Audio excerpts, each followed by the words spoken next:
You're listening to the AfterBuzz TV network, now the largest new media platform on the web, and your #1 source for after-show entertainment.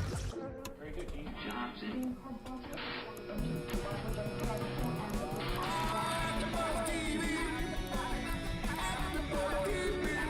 From the AfterBuzz Studios in Los Angeles, California, presented by Maria Menounos and streaming live thanks to Akamai Technologies. This is AfterBuzz TV's The Amazing Race After Show.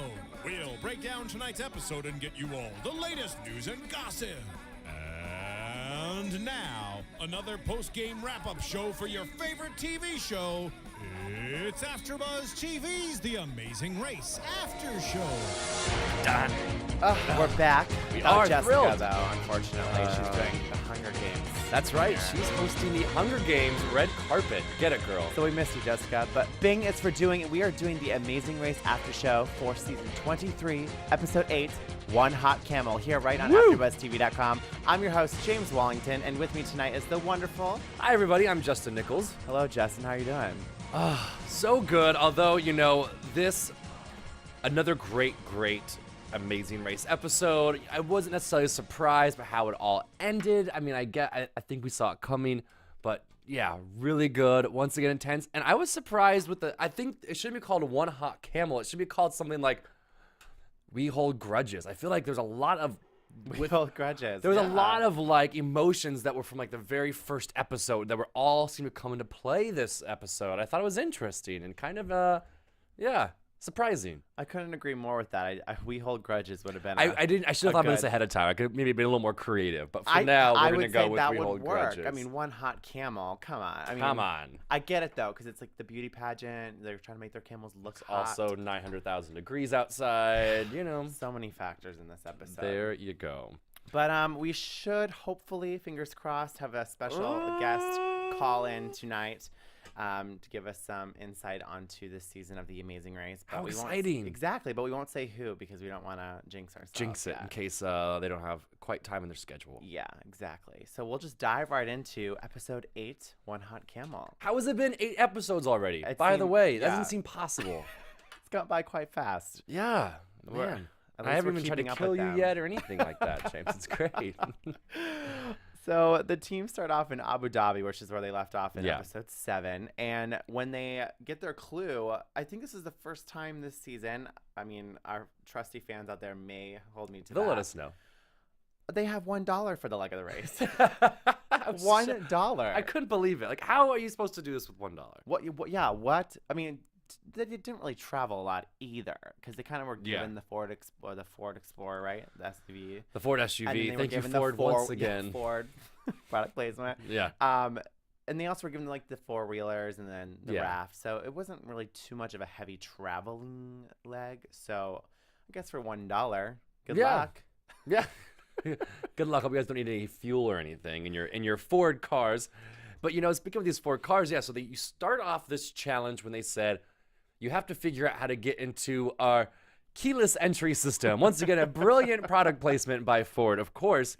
And everyone seemed to either be like, oh, we already did this, we got it. That seemed to be it wasn't even really supposed to be probably a point on the show, except when, God bless the LA Ice King girls, Allie and Ashley, and they were trying to put the coins on the door. Right? On the door. They were trying to enter the coins as a coin slot to get the car to work. I just thought it was really fun to have the Viking coins once again creep itself back into the race, because there was so much drama the last time trying to get from the ground and moving the car with the big boulder, and now they're using the Viking coins to unlock. I did not even realize that they were supposed to keep them. I didn't know that was part of it. I was shocked by that. I was that was what? 4, maybe 3 or 4, and they still have those in their bag. I mean, that would have just been extra weight. Yeah, but what a neat souvenir. Yeah, I hope they get to keep it. And maybe they did. We'll find out. Once they get into their Ford SUVs, they are told that they are going to be driving to the desert. Of course, they're in the desert. They're still in Abu Dhabi, and they're going to do sand buggies. How much fun would this be? I thought would be. With that. I would have loved every second of that entire four-wheeling experience, I don't know. I feel like we always have opposite views on what would be fun, what would not be fun. I know we talked about heights last time and like bungee jumping. And I was like, I love it. And you're like, hell no. This time I'm like, that sounds miserable to me. It's 100 degrees out. You have sand everywhere. It's just, ugh. True. I mean, like the heat would probably be, again, I mean, I've already said it many times. I'm not a big person like with the heat. Yeah, yeah. And with the amount of times they always mention it, that would have been probably a dampening of my experience. But I still would have enjoyed it. Yeah. I would have laughed the entire time. Yeah, I probably would have too. When I get nervous, I do laugh. So, but it kind of seemed that one of the challenges for some of the teams was just even getting to the sand buggies. Right. I mean, we saw the bunnies, Nikki and Kim, struggle because they got stuck, but they weren't the only team. The first team that had difficulty was Nicole and Travis. Yeah. With their buggy. And of course, that just gave Leo and Jamal still some extra room to be in first at the beginning of the leg. Yeah, I mean, maybe it's because they're just so tiny that they kind of just like floated up. There was no weight in their buggy because maybe they just like floated above the sand. But yeah, they seem to have no problems whatsoever. But some teams even had problems getting to the buggies. They couldn't even find it. You know, they seemed to be getting lost a little bit. But yeah, once they got there, though, yeah, I felt so bad for Nikki and Kim. I just feel like the past 2 or 3 legs, they have not caught a break. Yeah. I thought it was interesting that they actually got out of their buggy and started to dig the sand out from their wheels. I was like, I would have just told production, I'm not going to deal with this. I want a new buggy. Please help me, because it's so hot and you're in the hot sand digging. Yeah, and it turns out that, God bless them, they burned their clutch. Yeah. How do you? I mean, I don't get, these things are made to be in the desert. They are made to take a lot of wear and tear. And you give it to the bunnies, Nikki and Kim, for what, 3 minutes? And they burn that clutch right on out of there. Maybe they just never really had experience, you know, on how to operate one of these things. Clearly not. Clearly not. I loved the exchange that Jay and Amy and Nicole and Travis had, though, because when Nicole and Travis were on their buggy doing their thing, you kind of overheard, I think it was Nicole that said, oh god, I don't even know where it's in my notes, but they were saying something along the lines of like, where's Jay and Amy? Or they're not here. Where's Jason and Amy? Yeah. And I was like, oh gosh, I really love how they're still rooting for each other, even though they're competing against one another. But of course, when they're leaving, Jason and Amy do show up, and that's when Jason and Amy are like, we're worried Leo and Jamal are in first. We don't want them to U-turn us. And Nicole's just like, just have fun with it. You know, just keep doing your thing. I like really that too. Encouraging. So I wish we would have seen more of their interaction this episode. And it would be interesting to see what their interactions are like off the cameras, because I do think that we definitely see some real friendships and some bonds forming at this point in the race. You know, they're really looking out for each other. And those 4, if they do kind of form that's one hell of an alliance to try to mess with. They got real lucky for sure. It seemed to click. Fate. Yes. They had a fate. Fate indeed. On their side. So they ended up going to the detour after this whole buggy drama. Yeah. And that's between wedding guests or beauty contests. And I printed up my little cheat sheet on the detour. What would we do without it? So this leg's detour was a choice between wedding guests or beauty contest. In wedding guests, teams had to prepare machbus, a traditional Emirati dish for wedding guests. After gathering and cutting up all the necessary ingredients, they put it into a large pot and then served a finished dish to a wedding party, who would then give them their next clue. Mouthful. In the beauty contest, teams had to find a camel that met a set of breed guidelines and then dress it up for an upcoming camel show. If the judges were pleased with their camel selection, they would be awarded with their next clue. Yes. Which one of these detours do you think you would have ultimately done, Justin? You know what? This is most of these detours, I feel like I would have, by luck, chosen the quicker one. This one I probably would have, depends what I was racing with, but if it was just me, beauty contest, I have 0 whatsoever experience in that. So, I mean, I probably would have just ran in the opposite direction of a beauty contest, and I would have chosen wedding guests, where you had to prepare a dish. The problem is I can't cook anything, and it turned out that the beauty contest with the camels was a much easier challenge. So I would have chosen wedding guests and then been wrong. Yeah, because I feel like when you hear the word ingredients, I feel like there'd be so much like integral parts into making sure that detour is successful to get your next clue. And then when it's coming to matching up details on a camel, it's kind of like, okay, I'm just going to go with the camel because I feel like I'm pretty strong when it comes to detail. So, like you said, that would probably just been the quicker and more efficient detour of the two. Yeah, it definitely turned out to be, especially when we had Tim and Marie go in there, and Marie was definitely trying to explain to Tim, like, she's got this. I think she must have been like a dog breeder or something, because you hear her go in and like talk about dogs and everything and shows, and I don't know. But anyway, it turned out to be pretty quick challenge, because what happened was when we had the Afghanimals, Leo and Jamal, they chose to do the wedding dish. And then Tim and Marie chose to do the camels. Tim and Marie finished so quickly. I think they were only told no by the judges like once. Yeah. And so they quickly found a different camel. They brought it back. And then where they made their mistake was when they finished with their challenge, they went roaming around this property looking for the clue. And they saw Leo and Jamal. And Leo and Jamal realized, holy shit, like, they're already done and we're just getting started. Yep. So then they quickly switched to do the beauty contest. Which I thought was really risky, because I've always said this. If you change your momentum in the race, sometimes it's going to set you back more than you want. Sometimes you just got to commit to the challenge that you're once you're choosing doing to do, it. Especially now that there's only 6 teams left in the race. Yeah. Commit and stick with it, because they easily could have done it, which they proved to do, that they could do it, because they did it eventually due to the U-turn. Yeah. But I loved it, because this was actually a time I feel like we really got to see Leo and Jamal use their Arabic. Yeah. When they were at the wedding guests part of the detour, they were like shouting stuff and saying stuff, and I think it was easier for them because of that. Yeah.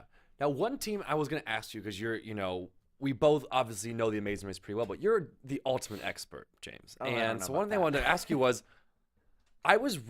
did Nicole and Travis have to use their express pass this leg of the race? I believe no, or is it the next one? You know what? I was actually kind of surprised by that too. Because it was really, I didn't really understand the strategy fully.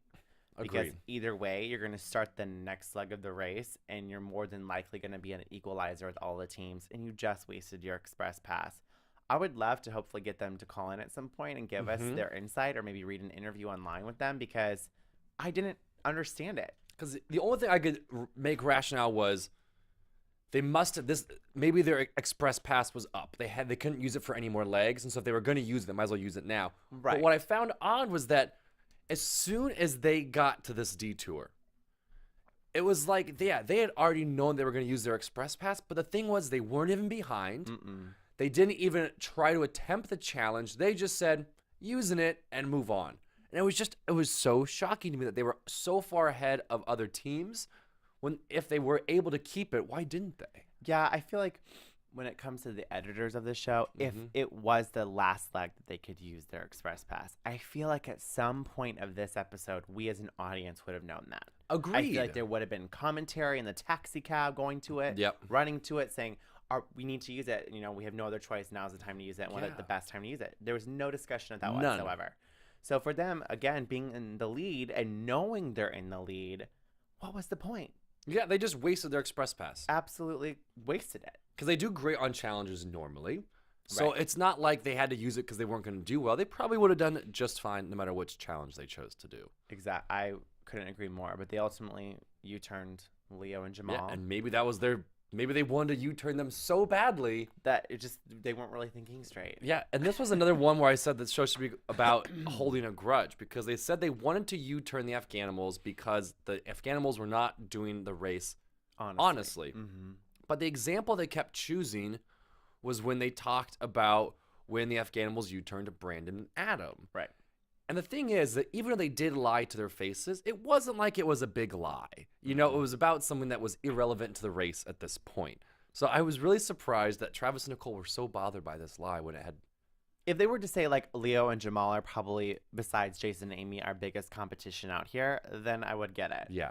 But from something that happened legs ago on a completely different continent. On the tiniest little fib. Yeah, and that was the one reason for U-turning. Because if I was Nicole and Travis, I probably would have chosen either Tim and Marie or Jason and Amy, only because I feel like they are the strongest competitors, and maybe if they got U-turned, they would fall so far behind they'd be eliminated from the race. I agree. That seems like the most logical choice. I don't know, but two. I mean, but what do we know, James? Because look how well Travis and Nicole are doing. I mean, exactly. But they're not the only ones that had a grudge when using the U-turn. I was surprised. We're No. going to talk about Tim and Marie's choice to use the U-turn because Jessica tweeted me today and was like, you Of need to course. talk to Marie because she actually listens to you. Marie, Tim, I didn't understand the logic of you turning the bunnies when they've already had a speed bump to complete on this leg. So they already have one obstacle. Yeah. But I have to say, they didn't do it out of, hatred of their hearts. They're not trying to be rude or mean to the bunnies. They just made a choice out of impulse. Stop speaking for Marie. Of course they were trying to be rude. No, because I feel like I get it. I feel like at that point in the race, I don't think Tim and Marie really knew where they were as far as placement, and they wanted to use it as a cushion. But I feel like if they really wanted to use it as a cushion, they should have done Ellie and Ashley because the bunnies knew had they were already behind them. had an obstacle. So Yes. it's like now you make the two teams behind you both have an obstacle, so you really have that extra cushion, not double cushion. Yeah. I don't know. I'm surprised you have not had a full conversation with your girlfriend about this. Well, it's because I watched it like 2 hours ago. Okay, got it. We'll get the lowdown. But yeah, definitely surprised that Tim and Marie chose to U-turn the bunnies. And like they don't have enough on their plates already. They missed the boat last episode. Yeah. Literally. And then their buggy got stuck in the sand dunes.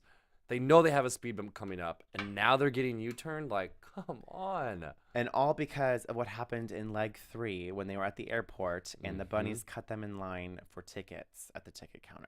And do you know what's funny? And for our listeners or our viewers that watch and listen every week, remember when we talked about that episode and we thought how smart it was that the bunnies did that? Because remember, they didn't really cut in line. They went to the lounge, the VIP lounge, and they talked to those representatives there and said, can you get us on standby? And because it's the VIP lounge, they're like, oh, yeah, sure, no problem. Right. And they didn't. So then when they went up to the desk with Tim and Marie, the bunnies didn't give away their secret on how they did it. Right. And we thought that was so smart. But I'm wondering now if that didn't come back to haunt them. Because if the bunnies would have said to Tim and Marie, actually, we're not cutting you. We already put our name on the list at the VIP lounge. We're just here to get our tickets. Maybe they wouldn't have been U-turned. Sure. You know? Yeah. There's so many what ifs on the race. I would love to know what it would have been like in that moment, though, to be at that double U-turn board, because I feel like so many things have got to be going through your head when it's down to 6 teams and there's $1 million in the line. Ugh. It's getting pretty stiff. I don't know how they all seem to keep it together pretty well. I would be a mess. If I saw I got U-turned and there's $1 million in the line and I know I have a speed bump, I would just throw my bag into the sand dunes and throw a fit. But that's something that we've respected, I feel like, about the bunnies since a few episodes ago, that they've really been more positive about the Totally positive obstacles team. thrown their way. So kudos to them for, having good spirits, I feel like. Good. Oh, like them even more. So now once they do the wedding guest parties or the beauty contest, they then need to do what they call go to the Wadi Adventure, correct? Yeah, the rapids. The rapids. But what was so funny was the clue box was right there at the fort to tell you to go to this rapid adventure. By the tower. Yeah, by the tower. And it seemed to not be difficult for any of the teams except for Tim and Marie. Except for Tim and Marie. And for some reason, they did not find this clue box. And they are running around the streets of Abu Dhabi. And I think it was so funny when there was a scene where Jason and Amy were in their cab. But it wasn't like Jason and Amy were in their cab right next to the fort. They had already traveled down the road quite a ways. And then they just see Tim and Marie sprinting across this busy roadway, looking for this clue box. And they were nowhere near the tower. Amy's like, just don't let them see us. Just keep going. Don't let them see us. Yeah, I thought that was funny. I didn't really get it, but hey. It was funny. I just, especially because that's not, I will give Tim and Marie credit. They're normally pretty much on their game. They're not the team that does that doesn't find a clue box. I just feel like they're typically pretty smart, but this one they missed it a little bit. I agree. But I want to talk about the Ice Girls because I feel like every week we just kind of rain on their parade a little bit, and I don't think we really give them enough credit. Oh, look at you changing I just, your tune. we've been a little hard on them. Are you talking to Allie and Ashley now too? No, is that where this is coming from? I promise I have no contact with the Ice Girls. Yet. But I really enjoyed watching them at this detour because they were so funny about when they were grooming the camel and they're like, we're doing its hair and makeup. And I don't know. I think, they do bring an element to the race that not any of the other teams do. And that's just because they're having more fun with it. And they're not really serious competitors. And I think maybe they know that.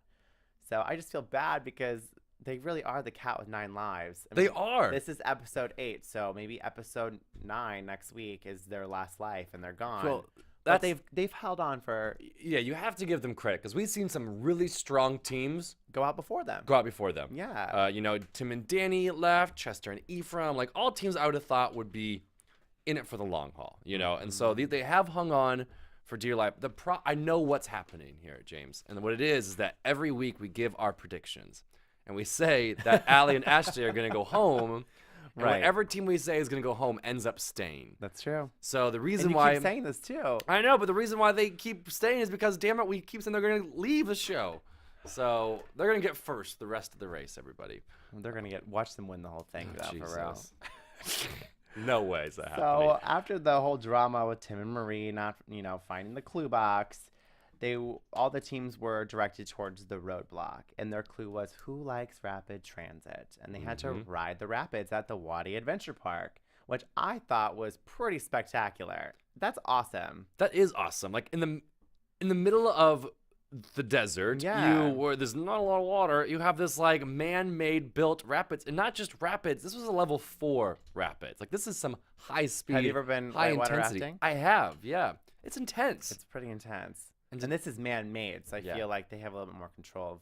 And this is one of the challenges I wish I would have been there, and I would have hoped that I would have been picked to do it, because finally you're in the desert and you get to like jump in this water and like be splashed. I'd have been like, thank you, I needed this. It would have been quite refreshing. Yeah. So for the roadblock, one team member had to ride down the largest man-made river rapids in the world and collect 3 flags, each colored red, green, and black, in order to receive their next clue. Now, Nicole and Travis were the first team to the roadblock because they used their Express Pass. And Nicole, and I thought it was interesting, before they even really got to know what the roadblock was, Travis goes, this is Nicole's. So I think they're kind of keeping track of who's doing what roadblock, because there is a rule that you can only do a certain amount of roadblocks on the race. So this happened to be Nicole's roadblock, and she struggled with it on the first lap because she wasn't tall enough to really reach the flags. I did find it interesting, too, that you would think that maybe wouldn't decide quite so quickly who's going to do the challenge. But, yeah, they had it set. And, Travis seems to be such a tall guy that, I found it odd that Nicole was their go-to person. And I kind of worried for a second. I was like, oh, no, like, if she's really is too short, what if she can't reach any of the flags the entire time? Are they disqualified, or But that's what I thought was interesting, is because on her second lap around, it looked like the flags were significantly lower than the first time, because she really did not struggle. They didn't show her struggling the second time. You think they had? Do you think that she just made it look like she was like she blamed it on being too short, or do you think that the producers can lower and raise it? Because I feel like they put those contraptions with the flags there. I just thought it was interesting because the first time she's like being thrown around, she doesn't know what she's doing, and then it literally looked to the perfect height where she just could grab the tip of that flag. Yeah, and so I thought that was pretty interesting. That would make sense as far as keeping the course fair, is making it equally challenging for each team. Right. So that each time someone went on to the rapids, they raised it. Because I feel like production probably doesn't really know how it's going to play out until the physical bodies of the teams are there, and they probably were like, they probably thought it was tall enough for the shortest player, but it really wasn't. So they were like, oh, gotta lower it down to make it fair. Who knows? But very smart of you, James. I'm just picking up on these little production things that I would like to know more about. That's why we keep you on the show. So Nicole, after that, did fine. And of course, they're at the roadblock. No other teams are coming up behind them. And they were well on their way before they knew it, heading to the pit stop. And that's the only thing that was kind of a bummer about when they used the Express Passes. Once they did that challenge, you were kind of like, oh, there's no real race to first. You just knew. Yeah. What was going to, they were going to be just fine. They were going to be just fine. And boy, were they, right? Yeah. How it ended up for them? Yeah, they got to pick, they get the option to choose any car in Ford's Eco car line. In Ford's EcoBoost car line. Listen to us still saying Ford EcoBoost 1,000 times. Like, they're not even a sponsor on this show, and now we too are talking about it all the time. Oh, I'm happy for them, especially because with all their kids. I feel like, They need those extra seats, yeah. just in case they don't win, they can bring home some nice cars. There you go. So then, let's see. Yes, we have to talk about Tim and Marie. Then The speed bump. yes, dun dun dun. So yeah, everyone seems to be doing, as far as the rafting though. Everyone seems to be doing pretty well though. There was no team that was kind of like, oh, I don't want to whitewater raft or anything. Yeah, so it came. My favorite part is when I don't know if Tim necessarily jumped or if he kind of got thrown up a little bit from the rapid, and then he kind of fell, and then Marie's like on that bridge just looking over, and she goes, "Ha! He almost died." I was just like, awesome.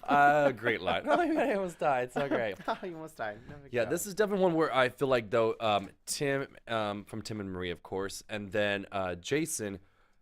I'm glad they chose to do this one because they both seem like such big, tall guys that this didn't seem to be that much of a challenge for them. at all, No. if they could stay in the boat. And I feel like even with just maneuvering the oar in the Yeah. water, and I don't know, I just feel like they really excelled at it. Yeah, but our poor baseball bunnies, the Nikki and Kim, right? Oh, actually, I think we might have our special guest calling No. right now. Hello? Hey, what's up, guys? Oh my gosh, is this Tim? This is Tim. I'm the last one to show up. Am I eliminated again? Oh, no, Damn it, never from Tim. our show. Thanks for calling in. We have Tim from the Oklahoma Boys on the line, you guys. Yeah, Tim, this is amazing. How are you, my friend? Doing great. How are y'all been? Oh, good, good. and thanks for staying up way past your bedtime because you're in Oklahoma, right? Yeah, it's a little over 10:30 over here. Oh, But wow. I enjoy watching your show. It's well worth staying up. Oh, well, thank you. We're definitely yes. flattered. definitely flattered. We have so many questions that I don't, where do we even start? Well, James? what has life been like for you going back home after the race? Oh, it's been crazy, man. A lot of people recognize me and all this other stuff, and just a lot of fans. People are grateful. I'm grateful, and people are just enjoying to watch me on the show and stuff like that. It's just been a humbling experience, to say the least. Yeah, I mean, I always think it'd be fascinating because, when you do get back from, doing this incredible experience, and you travel to some really neat countries, when you come originally back to Oklahoma, the show hasn't aired, so I assume life was probably pretty normal after the show. But now that it's starting to air, I mean, was it just overnight people started recognize you in your local gas station or cafe or restaurant?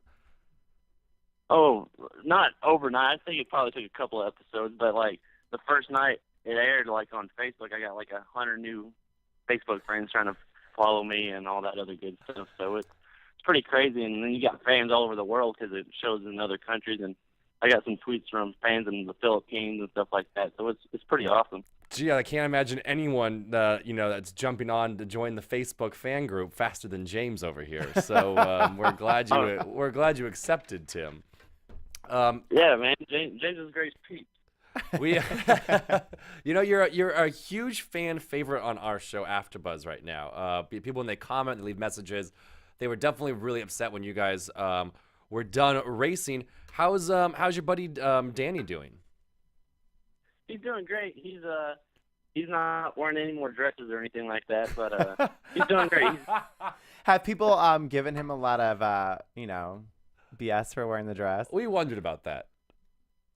Yeah, he got a little bit of flack, but I ain't gonna lie, that's not his first time wearing a dress. In high school, he dressed up like a girl for Spirit Week, so I think most people seen him in a dress before, so it wasn't too bad. That's awesome. We talk to a lot of contestants on these shows, and sometimes they say honestly that like after an experience like this where you guys were so close for such a long period of time, do you guys still hang out a lot back in Oklahoma right now, or did you guys have to have like a little couple of weeks break to be like, I need a space from you, buddy? Oh no, we're still best friends. I don't know, we're just great friends. We see each other a lot. We talk to each other every day, so we don't need no space. I basically grew up with him. He's more like a brother than a friend. That's great. And I'm assuming you watched last night's episode. So what were your thoughts? And now that you're not in the race anymore, like what do you think's going on? I don't know. Like everybody's rooting against Lou and Jamal, so I'm actually rooting for them, even though I already U-turned them once. So I think they're the first team in the history to be U-turned twice and not to be eliminated. So that has to say something for him. Right? Yeah. You know, they're definitely a team that I think a lot of people overlooked at first, and I think they're surprised that they're still doing so well, you know, in the race and with all their challenges. You know, I don't know, you know, how much, Tim, you can say, but what was the challenge that you had when you guys were racing that you just, of all the challenges, you never want to have to think about or do ever again? that you just were like, that was pure hell. Vienna, Austria, singing with the Vienna Boys Choir was pure hell for me. Oh, that's right. Yeah, I can't sing in English to begin with, and I can't speak German, so when you put the two together, it's no good. Tim, we were rooting for you so strong, buddy. And you know what? I do want to also say, you know, hats off to your buddy Danny there, because I mean, obviously, Tim, you were giving it your best, and I feel like Danny probably could have made it worse for you by like getting frustrated or stressed out, but he just seemed to like really be cool, calm, and collected. Is that maybe what we just saw, or was he really like that supportive throughout that ordeal with the boys' choir? Even though I'm so bad, we both know he's a lot more terrible at singing than I was, so he kind of get really upset. He was more supportive than being upset because he knows if he was up there, he would still be singing today. So it's safe to say you won't be upset auditioning. At that.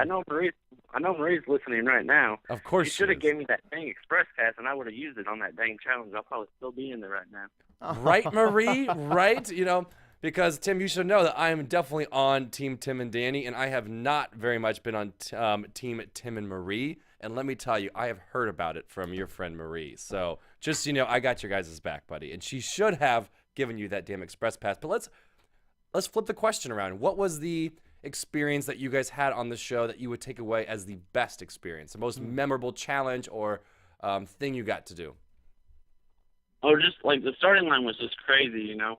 Just being on the race was always a dream of ours, you know, and just being on that starting line and seeing Phil, you know, and he's about to say go, and you see all the teams, you just go off to the airport, which getting to the airport for us was a little bit harder than most teams, but just jumping off the cliff in Iquique, you know, I've never been paragliding, so just being able to jump off that cliff and look at all those views, and it was just so breathtaking. So the race kind of just like, it becomes real really quickly, doesn't it? Because yeah, you see it on TV all the time, and then bam, immediately you're jumping off cliffs.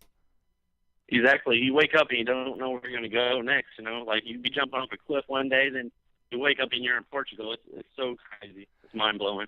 And it was also really interesting for you guys, and, you know, you can agree or disagree, Tim, but I feel like you guys learned really, really quickly how to navigate this race, because I don't know if you were listening to our first episode, but Tim, we love you guys. We may have had a little skepticism about you guys after that first episode because you guys got lost going to LAX and an English-speaking country, yeah. Tim. What the hell happened? Yeah. Well, LA is like a country in its own to begin with. So. I mean, that's true. So that was pretty hard. And then our luck, the one place we stopped, we don't know anything about which districts there are in LA, but apparently we stopped in the Spanish district, and the person that we asked only knew Spanish, so that was not good at all. We spent, I don't know. We actually thought we're going to miss the both plane rides flying out of LA. I thought we're going to be the first team to never even get out of the country just because we missed the plane flight. So. Well, because I know, it was. What's that? It was pretty scary. Go ahead. It was just funny because, yeah, after every episode, as you know, we give our predictions. And, you know, we really hadn't got to know the teams that well. And, you know, and so at first I think we all kind of were like, God, we hope these guys from Oklahoma can figure out how to work, because like we were nervous we couldn't find LAX, but then I'm telling you guys, after that you guys were off to the races, and it was definitely fun to watch you guys. I don't know, what do you think, James, is like your most outrageous? That dress was pretty outrageous for me, as far as like the memorable Oklahoma moment. But the singing too, because Danny had his moment with the dress, and then you know, Tim, you had your moment with the singing. So I don't know, you guys were great to watch, and like I really enjoyed. You guys were probably one of the most rootable teams on this entire season, just because of how hard you both work back in Oklahoma. Like we were rooting for you guys. Yeah, you know, Tim, we both appreciate it. Oh, good. Yeah, no, you guys have definitely been one of the I think the favorites of all the contestants in this race. If you were given the opportunity, would you ever do it again? In a half of a heartbeat. Everybody says a heartbeat, but we do it in a half of a heartbeat. Well, really? Dang. Y'all should do the race together. I think that would be great. Oh, that would be. Are you kidding me, Tim? Are you kidding me? Have you not seen us or heard us on this show?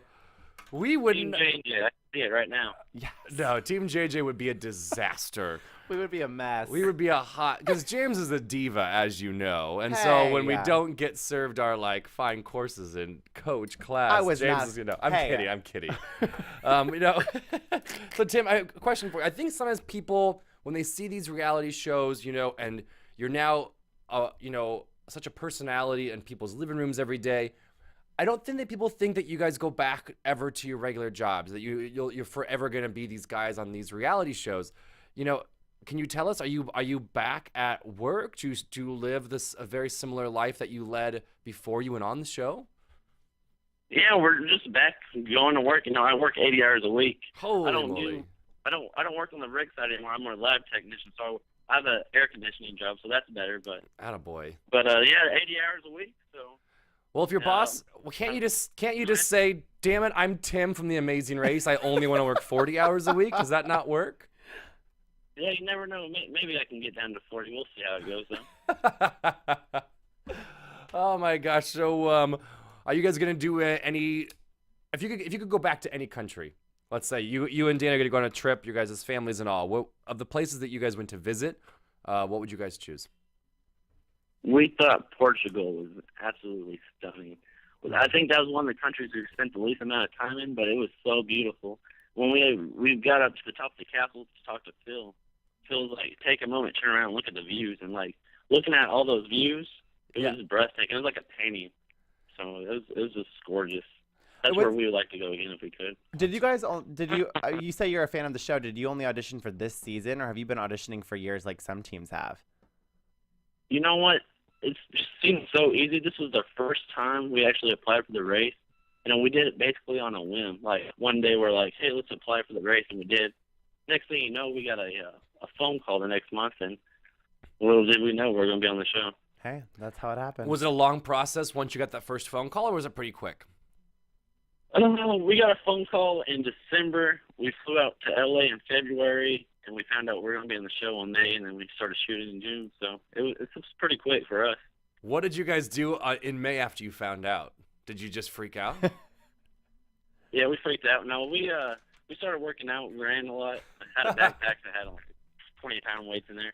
I tried to work on my foreign language, but that didn't work out too good. Yeah, how'd that go for you? You got lost in LAX, damn it. No, I'm just kidding, Tim. No, but here's the question, though, Tim. All right, so let's say that James and I are going to do the race, or anyone else is going to do the race. What would be your best advice for to be successful in the Amazing Race? What would you tell people? Say that again. I'm sorry. Yeah, so for anyone that wants to do the Amazing Race, and let's say they get selected, what would be your best advice to give them on how to be successful on the race? You just gotta be competitive. You just gotta have the heart to go on the race. You know, just give it all you got. Just every minute you have on the race is a gift. You know, you just want to keep on going, and you have to keep on striving for success. And just train before you go. When you know you're going to be on the race, you have to do your research and know everything. Go back and watch previous episodes, and just try to figure out all the tiny details to help you succeed. Did watching previous seasons help you guys, you think? I think it did all right for us, but we never even anticipated singing, so we kind of hit the wall on that one. So that's gonna forever haunt you, isn't it, Tim? Singing at the Vienna Boys Choir. For sure. I heard you're a pretty good singer. I wish I had you as a partner, and we would have had you do that, Roadblock. That's right. We talked about that. Who told you this lie, Tim? Like, who are you talking to? Did James say this? It was on one of our shows. I think I heard you say it a couple episodes ago on the AfterBuzz. I was trying to forget that moment. Forget that I said that. I used to be able, Tim. I would have taken this one. But all the other challenges, I wouldn't have not done nearly as well as Danny did. So I think you'll ever go out for any other, competitions like this again? You said you do it in a heartbeat, but let's say, I don't know, would it always just be with Danny? It's whatever, I like all those shows, I'm a big fan of Big Brother, so that'll be something I would like to do. Danny's more of a Survivor type of guy. I don't think I would last more than 2 days out in Survivor. So. Yeah, no, I'm with you. Give me that air conditioning house. I don't like that this camera's all around, but Exactly. Well, what a neat experience, Tim. That's just so cool. And thank you so much for calling in, right? Yeah, thank you so much, Tim. It was so good to We hear from you. appreciate it. I'm sorry, my voice is kind of messed up. I'm kind of sick right now, so I'm sorry. Oh gosh, no. Did you say you were what right now? My voice is kind of messed up. I'm a little sick right now. So. Oh, I thought you said you were sleeping right now. I was like, gee, Tim, thanks so much for giving us your time as you're just falling asleep on us. No. It's going around though. So get some rest, take some vitamin C, and don't work too hard. I appreciate talking to y'all. Y'all have a good one now. No, yeah, Tim, we appreciate it. Yeah. Tell Danny hi, and keep hanging out talking with my buddy James here. And who knows, maybe we will get the pleasure of having you call in again. I'm just planting that seed now, okay, Tim? Sounds good. Will do. All right, Thanks, perfect. Tim. Have a good night. Appreciate it. Take it easy. Bye. Bye, buddy. Well, I'm really glad we were able to pull that off. How nice was that? It was awesome. What So a good guy. So thank you again, Tim, for calling in. Now, for all the other racers that are listening, do you see how easy that was? We're just saying. It's time to get you guys to call in. Call in as well. So, Back to the speed bump. back to the speed bump. Okay. So I can read the detail of the speed bump. Of course you can. Go So right ahead. for the speed bump, Nikki and Kim had to swim across a man-made wave pool with a wave 6 feet high crashing down upon them once every 90 seconds. Once they climbed out, they were permitted to continue racing. Yeah. How exhausting. It is exhausting. Was exhausting too. Here's the thing. We've all been to wave pools, right? We've all heck done yes. this. This was not your like average wave pool. This was like where they have like surfing competitions type of wave pool. And Yeah. then two, because the waves were so big, the cement walls on the side of the pool had to be that large as well. So it was easily like a 6 to 8 foot drop from where you on the ledge to get into the water. Right. So immediately, Nikki and Kim are terrified. They even get, they break down in tears. Think of all the challenges they've done that I would think would be way more scary than this, and they did fine. But you have them jump 8 feet into a pool of water, they were crying. And I mean, like you said, it's not just a wave pool. It's got to be like it's like a hurricane simulator or Yeah. tsunami simulator. Like they're plunging to their death. Yeah. here. So both the girls get into the wave pool and they're working their way across. But gosh, those waves are so big. Like, they see the ladder in sight. A wave will come and it pushes them down the wave pool. They have to swim back. Another wave comes. They get onto that ladder, but it's a rope ladder. Not even like a regular, like a rope ladder. So then once another wave comes, they get knocked off the rope ladder. I really do think at that they seem to have optimism and hope before they did the speed bump. Yeah. And I think once they got in that water and the waves were knocking them around, you completely saw They were just disoriented. It completely threw them off their game. And I think I you don't blame saw them. them, like, that's when you truly saw them accept the fact that they're probably not going to be continuing on in the race. Yeah. Because, once they finally made it up those rope ladders, I mean, they got into the rafts. Then once they were in the rafts, they fall out and they had to go back. She was just floating there. I mean, it just didn't go well. not even a close. It wasn't even. It A close wasn't. race at the end. Because, when they were doing the race cars, at least it was a close race, and you didn't know who was going to finish last. This was an interesting episode because you knew who was going to get first, and you knew pretty much who was going to get last. Yeah. So we had Nicole and Travis first place, Jason and Amy second place, Tim and Surprise. Marie third place. Oh, Jason and Amy Every time. Yeah. Every time. every time. Amazing. They're stacking up. They're racking up on the second place here. Yeah. I'm ready for them to have their first place victory eventually. They need it. They deserve it. Then Tim and Marie, Mm-hmm. Leo and Jamal, Mm-hmm. Allie and Ashley. And then Yep. unfortunately, we say goodbye to Nikki and Nikki Kim. and Kim. Now, speaking of these teams, now you are now also communicating with Amy, right? Oh, yeah. Oh, yeah. Look at that. Yeah. We go like way back. Jason and Amy. I mean, they've been chatting us all up, I feel like, quite a bit on Twitter. Yeah, they're super sweet, and their photos they were on Twitter were super sweet. They went on a trip, Yeah. and super cute. we like them. We like you guys. We still haven't heard from Leo and Jamal. Oh, and I don't think we will for a while. Okay, I'll just maybe at the finale. I'm just saying. Finale after show. I'm just saying. Haven't heard from Allie and Ashley. Surprise! We haven't been the nicest to them. No. They're avoiding us. Yeah, they probably don't even know this after show exists. Excuse me. I'm just saying. Why would you say such a thing? Everyone knows that this after show exists. We're the best after show. We're the best podcast in the history of the world. Speaking of best podcasts in the world, if you're watching, rate, comment, and subscribe. You can find us on iTunes. This will be up on YouTube tomorrow. Make sure to comment, tweet us, because we definitely like to interact with you guys. We do. I love the comments. Keep them coming. Like the Twitter comments. The interaction is one of the best parts about being a host here on AfterBuzz. So it's just keep the it social up. media, the interaction. Yeah, and also I'm giving you if you're listening, I'm giving you a high five right now, Thanks, James, Justin. because Why? the ratings. We ask people to rate when they go onto iTunes. They can rate our Oh, podcast. right. We mentioned this 1,000 times so we get ranked right out of 5 stars, and we have this competition with other shows right now that think that they're one of the best ones, and we use these ratings to see, for bragging rights, who really has one of the best podcasts here at AfterBuzz. We're killing it, buddy. We're like at a 4.5 out of 5. No teams have. Heck yes. We are doing amazing. So I want to say a special thank you to everyone that's been going on to iTunes and downloading the shows and then rating us. That's really important, and it does help us to know how we're doing, but also it makes us badasses here in the studio. I so agree. thanks, everybody. Thank you, everybody. Let's dive into some news and gossip. Yes. AfterBuzz TV News. Okay, so I don't want to give away some spoilers on who's going to be on the next season of The Amazing Race, but because I know everything, I'm just kidding. That's true. It is true. I will say the next season of The Amazing Race is up and running. They left 2 days ago, maybe 3, from LAX, and they are racing around the world currently. So the next batch of 12 teams of 2 are currently abroad. How exciting is that? It's probably why we won't be. I see what you're saying now. You see what I'm saying? I see where you're getting with this. Picking up what I'm laying down. Thanks. I got it. Well, that's exciting. It is, and it's going to be a really great season from what I've seen online. I don't want to spoil the cast because there are some people out there that don't like to know that, like me. But just so you know, right. The teams are racing right this very minute. I can hardly stand it. Gosh, I'm excited. Predictions? Predictions here. And now, your AfterBuzz TV predictions. I like the little flickering of the lights there. Well, it's like a UFO's coming into the studio right now. That's great. Oh, Thank you to boy. our amazing producer. All right, so here is going to be my predictions. I'm never right, but you know what? Heck with it. We're going to go with it.